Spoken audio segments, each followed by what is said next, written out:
Yeah.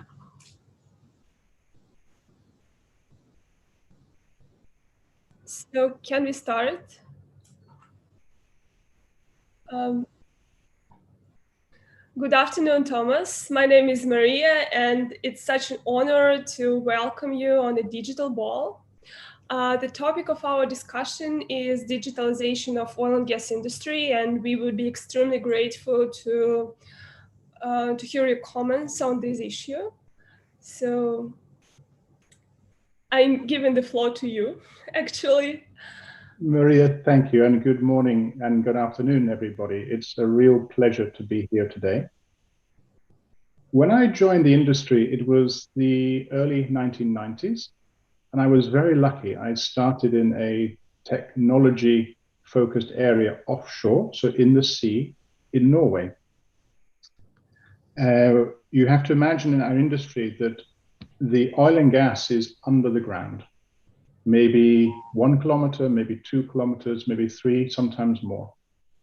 And we drill a hole. If you imagine the room you're sitting in now, if you imagine a piece of hair coming from the ceiling to the desk where you are, we drill a hole roughly by that scale into the ground to try to connect to this amazing resource that we have been given, the oil and the gas.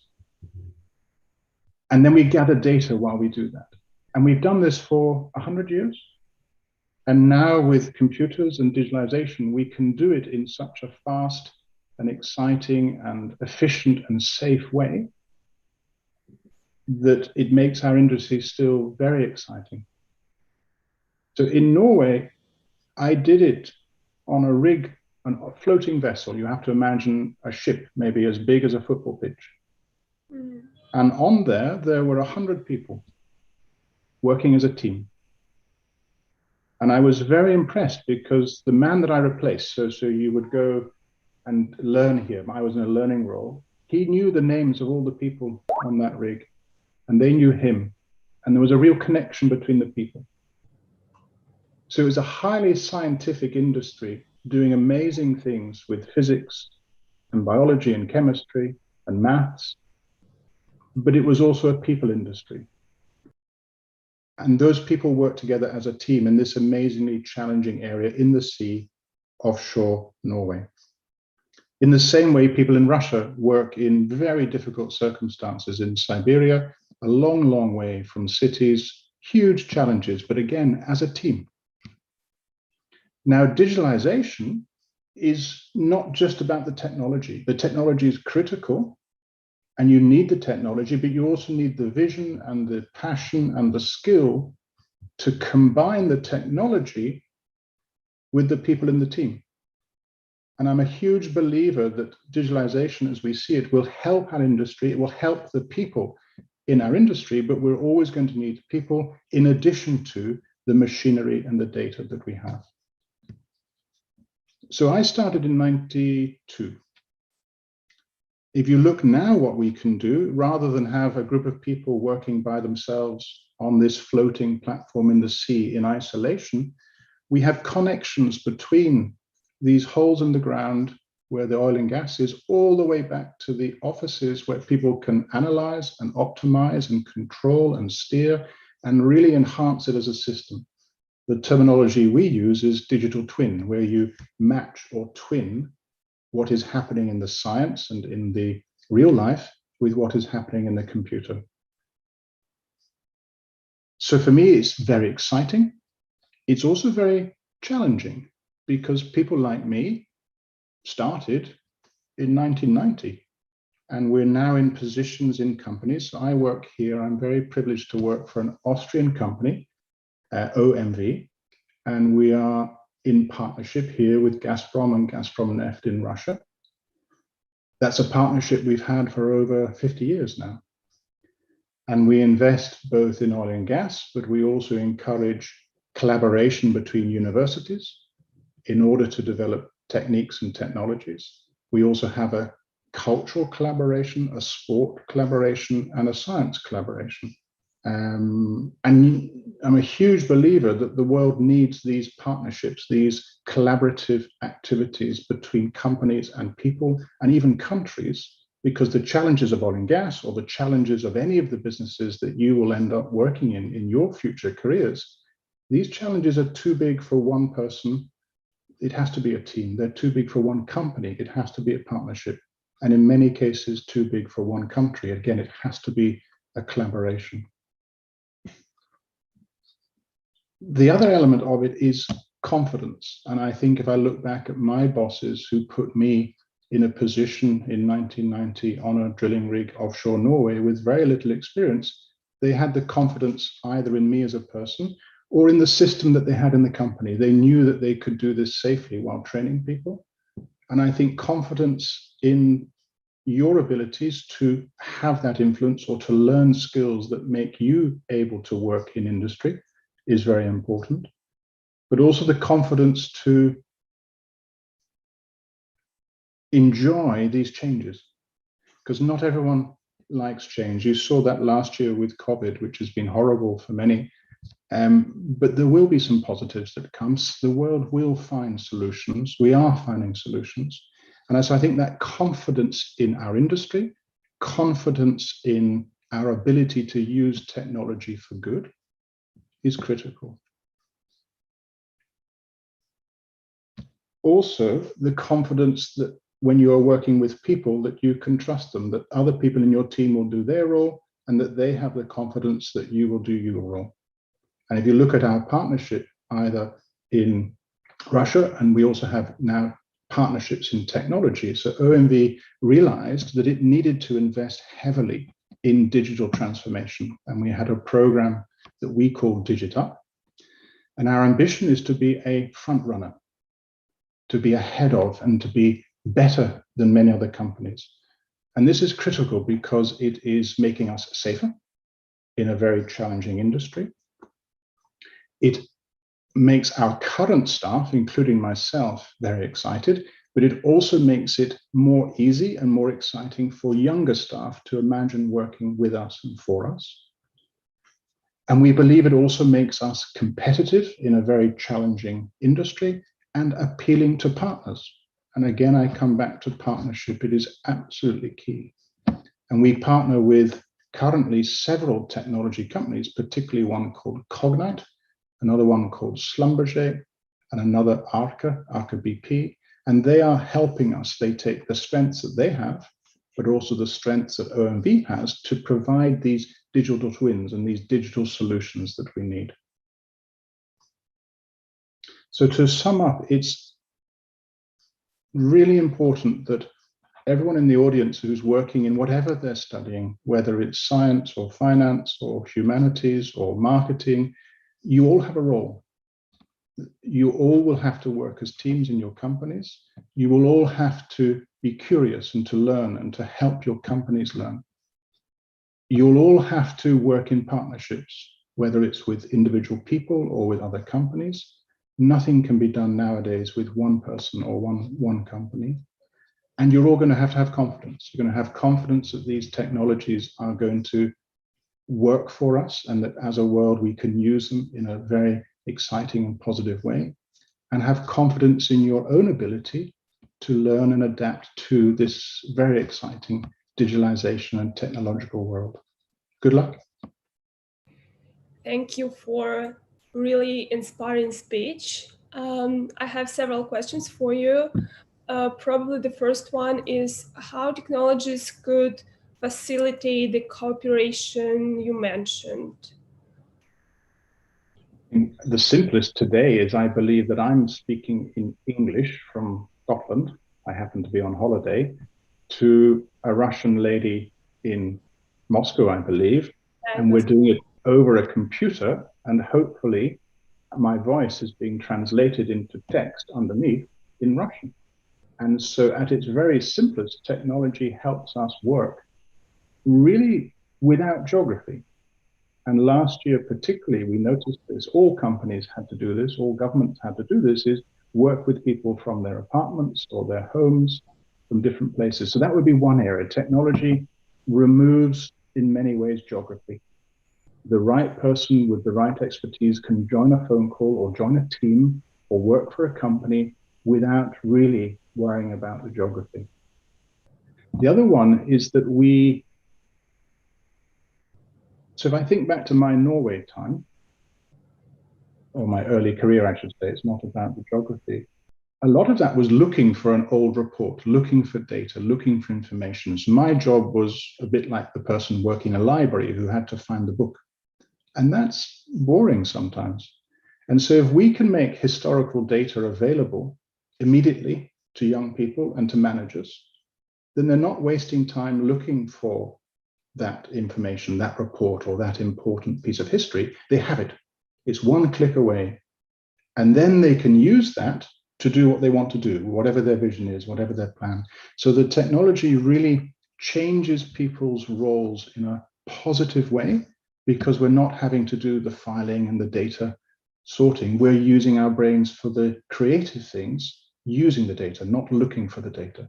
So that would be my two answers, Maria. One would be that we can connect without geography, and the other that our roles become more interesting because it's about solving and using the data rather than just looking for the piece of paper or looking for the piece of data that you need. Thank you for the answer. And what is the role of data science in your procedures, in your processes? Because you mentioned data a lot, but as far as I know, oil and gas is quite conservative industry. So yeah, I wanted to ask you about the data science and its importance in decision-making process. Let me start by answering you. So that piece of hair that comes from the ceiling to your desk, that goes into something which is maybe 40 million years old, and we drill several of these, and then we gather data to imagine what is under the ground. The oil and gas is under the ground. So I disagree with you. I don't think we are conservative, because for many years we've been making models, mathematical models of what is happening under the ground. And so the data science now allows us to make these models better, faster, cheaper, in a way that we have a much better understanding of what is maybe under the ground. Because you can't dig away like in mining and remove all the rock to see the oil and gas. It's something you have to imagine, you have to be creative about. And so the data science allows us to, first of all, to navigate and mathematically model correctly. But you can also then use machine learning techniques that the way that you process the calculations become faster and better. So it used to take us, for example, 3 years to go from the first hole in the ground to a full model ready to make a big investment for maybe millions or even larger amounts of dollars or rubles. Now, using these machine learning techniques to make that calculation process more efficient, we believe we can do it in several months, not in several years. And the data science is about making sure that that data is, first of all, accurate and correct, and that then the algorithms, the computer calculations that are working through the model are also correct. So data science is critical in what we do. Thank you. You also mentioned that it's difficult for some people to adapt to some, changes.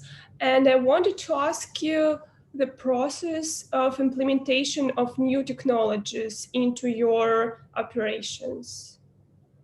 That's a super question. There's two parts. Let me answer the first part, which is the personal adaptation, and then remind me to answer the second part, which is the company. So one solution which I love is we do reverse mentoring. So I'm now, over 50 years old. And I spent 6 months last year working 1 day a week with a young man, Wolfram, who is, I think, 28 years old. And we have different skills. And we mentored each other. Well, primarily, he mentored me. So in the old days, the 50-year-old would mentor the 28-year-old. But in the modern world, the 28-year-old mentored and coached me.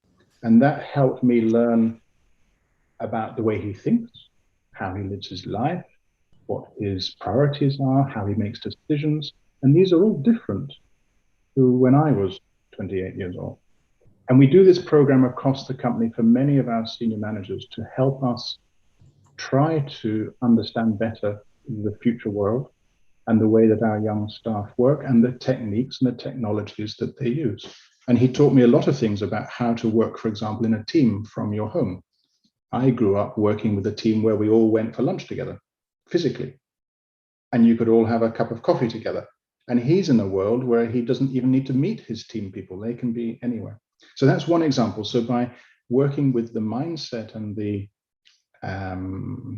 leadership skills of our company, so it's really less about the technology and more about being curious and being open and how we learn. So that's one. In terms of the technology part, the thing about technology, I think, is you can't choose a winner. You can't say we're going to invest in this technology, we're going to work very hard, and it's going to work. It's going to be great. It's going to change the company. Because technology doesn't always work. Some ideas are too early. Some ideas just don't have a business proposition. And so it's important to look at technology as a portfolio, and it's wide open. So any idea can come in, but you need to run then a process within the company to prioritize, to choose, to support certain parts of these technologies, and to actually very quickly decide which ones will not work now, and make sure you put your resources onto things that you do. And so we have quite a mature technology process, which is continuously pushing these, think of it like a portfolio of ideas, a portfolio of investments, all of which then either attract money, but also people, and also management support. And many of them nowadays need a partner. So if I take Cognite, for example, who are very skilled at taking existing equipment but making it very visual what the data is telling you. It's very much like a big scoreboard at a football game. You don't need to look at the football game, but you see the scoreboard and you know the score. And what Cognite do for us is on our production facilities, whether they're in New Zealand or Austria or Russia, they can make it very clear what is the score, what is good, what is working, what is safe, what is not safe. And so we've done that through a partnership. So I would mention those two things. One is to approach technology as a portfolio. You can't just pick one. And to also look at where you bring in expertise or where you bring in a partner in order for you to go faster and to create a better solution. Wow. And does this portfolio consist of like internal initiatives, like by your employees, or you just collect ideas from everywhere? So what is the process of, forming this portfolio for the company? The interesting question is both. I joined OMV about 5 years ago, and I was impressed that we have kept a lot of technical scientific skills that many other companies contracted out into other companies. And so we have the advantage that we have several very high quality laboratories. And so a lot of the real science comes from the scientists there. We also have a very wide geographical footprint. We're certainly small by comparison with Gazprom or Gazprom Neft, but we're large by comparison with some companies, but we work in a wide variety of countries. And so again, we have engineers from those countries who also are very skilled in the challenges in their particular area, be it in the sea in Norway, as I described, or in the desert in Tunisia. These are different challenges, different techniques. So a lot of it is coming from internal engineering and internal science. But then in a large part of our activity, we're in a partnership. Oil and gas is too expensive usually to do by yourself. You would join up like we have done in Russia with Gazprom and OMV and also another German company. And in many of these cases, the partners also talk about what the priorities need to be for technology. So you have this combination, I think, in OMV of our internal skills, our internal history, and our internal scientists and engineers.